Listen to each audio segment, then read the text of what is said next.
কথা বলবো। হ্যাঁ, ঠিক আছে।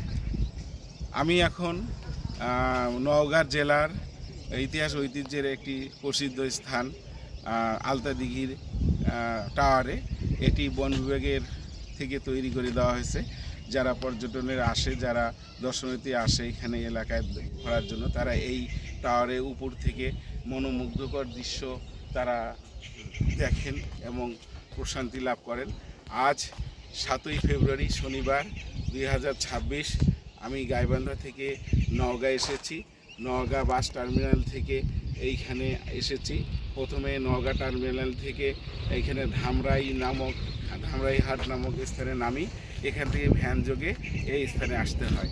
সব মিলিয়ে এখানে আসার খরচ পড়ে প্রায় 200 টাকার মতো।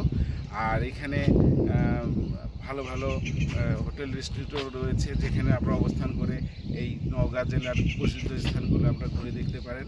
আমি কিন্তু এখানে দেখেছি কবিগুরু রবীন্দ্রনাথ ঠাকুরের প্রতিশ্বরের কুঠি বাড়ি, সেইখানেও আমি গিয়েছিলাম, খুব ভালো লেগেছে। এখন আমি এই টাওয়ারের উপর থেকে এই মনোমুগ্ধকর পরিবেশে এই একটু দর্শন করব। আলতা দিঘি হচ্ছে একটি দর্শনীয় স্থান, বিশাল এলাকা জুড়ে আলতা দিঘি। এই আলতা দিঘিতে যখন শাপলা শালুক ফুটে থাকে তখন সেই মনোমুগ্ধকর পরিবেশ, সেই ছবি চোখের সামনে যখন আসে, তখন এক আরামের আনন্দের দোলাচল খেলে যায় মনে। আর অতিথি পাখির কলতানে মুখরিত হয় এই স্থানটি। আমি এর আগে শুনেছিলাম, আর শোনার পরে আমার ইচ্ছে ছিল নওগাঁ আসলে এই স্থানটিতে ঘুরে যাব। আজ কিন্তু আমি ঘুরে গেলাম। আজ 7ই ফেব্রুয়ারি শনিবার 2026 আমি এই স্থানটিতে এসেছি। এরপর আমি এর পাশেই কিন্তু আরেকটি ইতিহাস ঐতিহ্যের স্থান রয়েছে নওগাঁ জেলার, সেটি হচ্ছে জগদল বিহার, যেটি এখন একটি পর্যটন ক্ষেত্র থেকে খনন কাজ চলছে এবং ইতিহাস ঐতিহ্যের আরও অন্যান্য ইতিহাসগুলো বের করে নিয়ে আসার জন্য চেষ্টা হচ্ছে। সেই স্থানটিতে আমি যাব কিছুক্ষণ পর। এই স্থানটি দেখার পর এরপরে যাব বলিহার রাজবাড়ি। তারপর আমি দেখব সেই বিখ্যাত দিঘির দণ্ডায়মান সেই দিঘর দিঘি, যেখানে একটি দণ্ডায়মান স্তম্ভ রয়েছে, অনেক লোকগাথা, অনেক জনশ্রুতি রয়েছে। এই দণ্ডায়মান